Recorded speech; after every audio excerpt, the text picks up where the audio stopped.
Entrepreneurs, they are some of the most bold, forward-thinking citizens of any community. All at once, they're creative types, they're organizational managers, they're visionaries, gap fillers, hand holders, and they show up with a grueling consistency. So to be a business owner, to be a Detroit business owner, is to have power. So who are these power brokers? Let's take a look.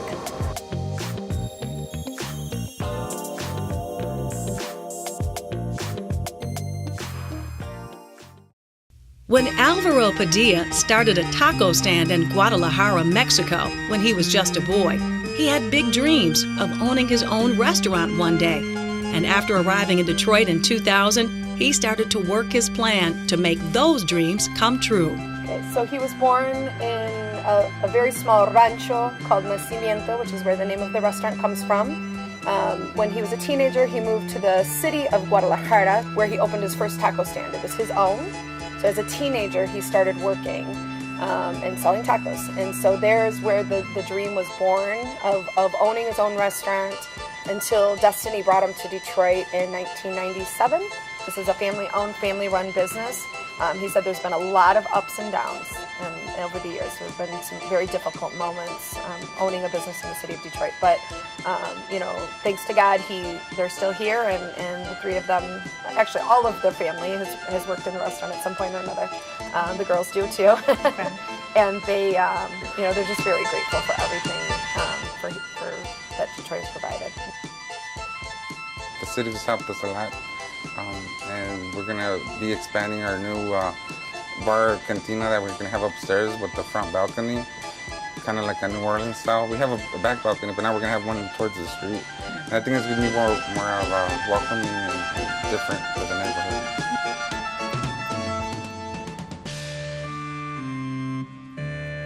Detroit for him has been a wonderful opportunity, and not only did they start their small restaurant when it first opened, but they've continued to grow and expand. It feels marvelous. He said he's just so grateful and so thankful to both the community and to you for recognizing all the hard work that they've put in and the struggle. And thanks to all of this, they're getting recognized, and that's a cool thing.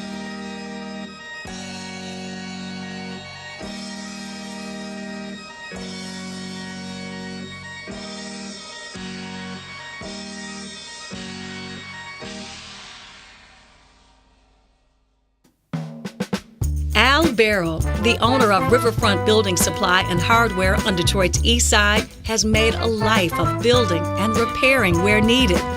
Starting as a plumbing and heating employee for Ace Hardware, he took over for them when they left Detroit, and he's been servicing the area near Jefferson and Chalmers for the past 20 years. And it's been a challenging labor of love and dedication. Well, it's been a rough road. When I first opened up, I thought that I'd be a millionaire. It didn't work like that. You got to put in order to get out. We started from small stuff, and then we eventually growed and growed and growed. When I got this Detroit, everybody just abandoned Detroit. And they asked, why would you open up a store? You don't have no customers. But the thing is, once you treat people right, they come. But in my 20s, I used to service the neighborhood, do install glass and do plumbing and heating for the people. It's been a rough road, but it's been a happy road. I enjoy what I do, and a lot of times it ain't about the money. When you're serving people, people come to you, and like in instance in the wintertime, they come to you, they don't have no heat. I went out to people's houses, and we supposed to have repaired the heat. They didn't have the money to pay me. Went down there, fixed the furnace, and we come upstairs, and they say, well, we don't have no money. He said, but we can pay you on the 1st or the 3rd. And it was around Christmas time, this one particular time, and I told the lady, I said, well, when the 3rd comes, make sure you get the kids something extra for Christmas, and we don't charge. A lot of people ask me, well, how you gonna stay in business doing that? I said, because what you do comes back to you. So 20 years later, I'm still here.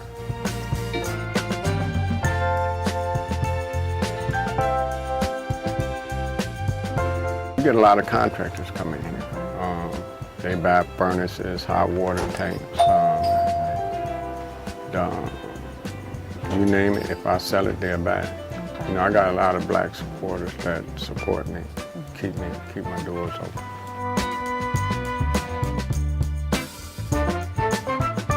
Well, our future is we're going to expand next door. We're going to carry all the lumber, the 2x6s, 2x8s, 2x4s, the 3/4 inch plywood, the drywall, the screws and stuff to put it together, the mud, the tape.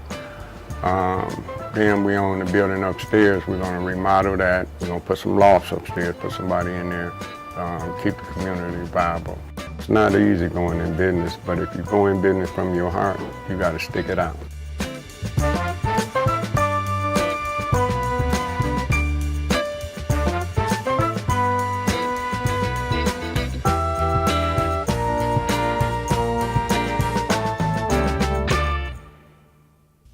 The award-winning Detroit Repertory Theater. Established in Detroit in the racially divided era of 1957, its founders were on a mission to change the world for the better, bringing theater dedicated to putting all people together on stage to explore the magic of imagination through live theater. Well, first of all, we toured. We toured Michigan, Indiana, Ohio, and Western Pennsylvania. Second of all, we were a mixed company, which meant that we weren't always served when we stopped into it. In those days, it was even worse than, much worse than it was today. But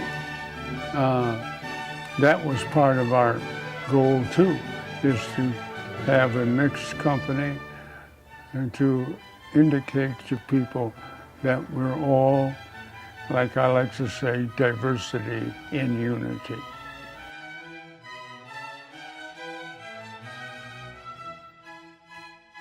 Actually, theater is more needed now than ever, because we need those kinds of experiences rather than this, how much money do you make, or you're making more money than I am. But there are issues that are deeper and more important, and the theater, it keeps expressing it. Sort of important part of our whole move was to make a professional life for people in Detroit and environments, but in Detroit to make a living in theater.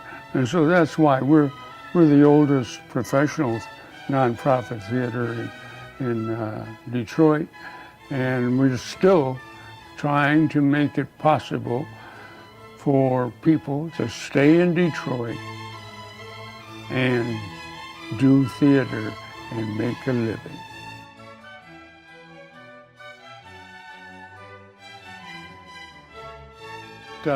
We're a living example of what diversity can do.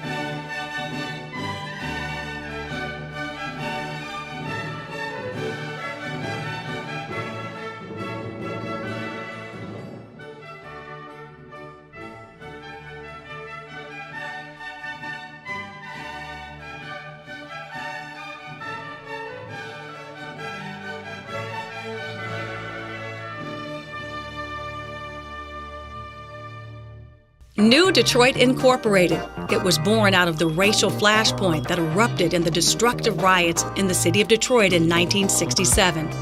Within 10 days, Michigan Governor George Romney had key business leaders gathered to attack racial inequities in Detroit. Current New Detroit President Shirley Stancato is steeped in the organization's history and dedicated to its core mission. Detroit is a racial justice organization, really. We are a group of leaders, coalition of leaders really working to achieve racial understanding and racial equity in metropolitan Detroit. You know, we're the only organization in Southeast Michigan who solely focuses on race and race relations.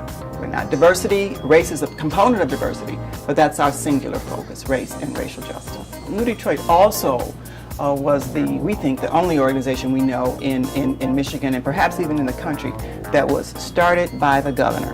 So in 1967, after the rebellion or the civil disturbance or the riot, based upon your opinion, you can hold that thought for a minute because really New Detroit is based upon the opinion.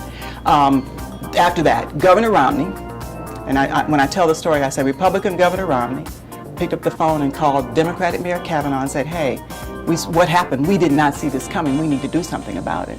Mayor Kavanaugh said, I know what to do. He tapped Joe Hudson, owner of Hudson's Department Store, and said, Joe, can you help us bring a group of leaders together? And Joe Hudson brought 39 leaders, unlike any other group of leaders. So he got folks from community-based organizations, grassroots organizations, along with leaders of businesses and corporations to come together to form New Detroit. And New Detroit was started in 1967. The University of Michigan Dearborn actually started about 7 or 8 years ago a graduate program, a graduate education program in urban education. And that started as a result of their work that they've done with New Detroit and understanding that urban education is different than education in other areas. So just an example of some of the kinds of things that have happened within organizations. But again, after having come through our programs, and as we always say, sitting at our table, we always use that analogy. At the New Detroit table, you get information not just from the programs, but from the people who sit next to you who don't always look like you. When you do this work, we do it because it's a mission, it's necessary, and when you do it, this kind of work has to be a mission, and we don't do it for recognition, but when someone says thank you, it really, really goes to the heart and the soul.